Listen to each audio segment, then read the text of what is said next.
ఆ సజ్జనారు కాంగ్రెస్ కండువా కప్పుకో రాదాను ఏం మాట్లాడుతున్నావు నువ్వు? మీ డీజీపీ నువ్వు మీరు మీ కాకి బుక్ ఏం చెప్తున్నది? మేము చట్టాన్ని అమలు చేస్తున్నాం. మరి ఆనాడు కేటీఆర్ గారి మీద అడ్డగోలుగా మంత్రి సురేఖ మాట్లాడినాడు నీ చట్టం ఏమైంది? ఆ రోజు కూడా బాధపడ్డది ఒక మహిళనే కదా. ఆ రోజు అడ్డమైన ఆరోపణలు చేస్తే మీరు కేసులు పెట్టకపోతే మీ ప్రభుత్వం చర్యలు తీసుకోకపోతే కేటీఆర్ గారు ఆవిడ మీద సూట్ ఫైల్ చేసినారు. సురేఖ గారి మీద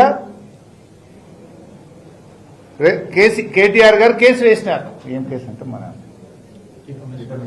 డిఫమేషన్ సూట్ వేశారు కేటీఆర్ గారు. మరి ఆ రోజు మీ కేసు ఎందుకు పెట్టలే? ఆ రోజు నీ చట్టం నిద్రపోయిందా సజ్జనార్? ఆ రోజు కాకి బుక్ పనిచేయలేదా సజ్జనార్? ఇవాళ ఒక మహిళ మీద అయిందని తెగ బాధపడుతున్నాం. మరి ఆ రోజు కూడా ఒక మహిళనే కదా, ఒక మంచి నాయకుడు, ఈ రాష్ట్రానికి పేరు తెచ్చిన నాయకుడు కేటీఆర్ గారి మీద అడ్డగోలుగా మాట్లాడితే మరి ఆ రోజు నీ చట్టం ఏం చేసింది? చట్టం చుట్టమైందా ఆ రోజు? ఈ రోజు ఎందుకు ఇంత అర్ధరాత్రి పూట చేస్తున్నారు?